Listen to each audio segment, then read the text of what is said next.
This lesson we're going to talk about factors, and this is also for reference section 1.2 in your textbook if you want to look at that for more information. And factors are a product of numbers to get to another number. I know that sounds just weird to say that. I'm using some of the same vocabulary. But what I mean is, tell me some things that I can multiply to get to 6. I could get 1 times 6, right? Or I could get 2 times 3. Well, all 4 of these, 1, 2, 3, and 6, are factors of 6. Those are the factors of 6. 1, 2, 3, and 6. Notice that there are 4 factors here. 15, what are the different ways to get to 15?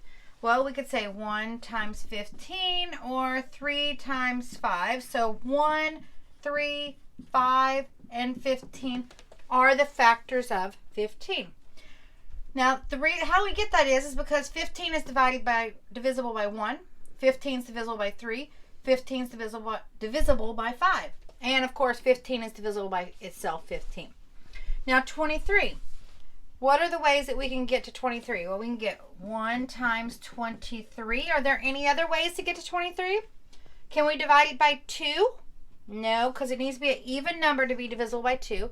Can we divide it by 3?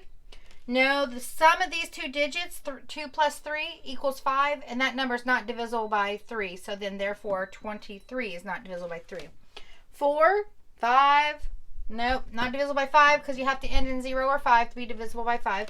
But basically, if we keep going, we would find that 1 and 23 are the only factors. That's the only way we can multiply to get to 23.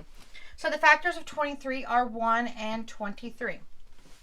Now you notice this one has 4 factors, this one has 4 factors, and this one has 2 factors. It's just a coincidence that I picked 2 of them. They can have lots of factors. Remember, factors are the ways you multiply to get to that number. Now this is what we call, when we have more than 2 factors,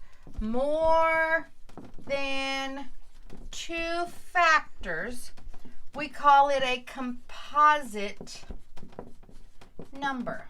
Okay? Composite number means it has 2 or more factors. So 6 is composite, 15 is composite. I'm going to list these here, 6 and 15. Can you list some other composite numbers? Let's see, what about 3? Is 3 composite? Nope, because it's just multiplied by 1 and 3. Is 2 composite? Nope, 1 and 2. What about 20? 20 is composite because if I list 20 down here, we could go 1 times 20, 2 times 10, 3. Can we divide by 3? No. Can we divide by 4? Yes. 4 times 5. So here's our prime factors, not prime factors, they're just factors. We have 1, 2, 4, 5, 10, and 20. Now if you do this like rainbow pattern when you're listing your factors, you'll notice that as you get closer, these numbers get together and we have 4 and 5 are factors, but there's no more space. So there's not any more numbers between there. Just like here between 5 and 10, there's not any factors between 5 and 10 or 10 and 20. So then we have these. This is what we call a composite. Now notice here we have, for 23, we only have 2 factors. And I said that if it was composite, it had to have more than 2. More than 2 means 3, 4, 5, 6, 7, 8, etc. Factors.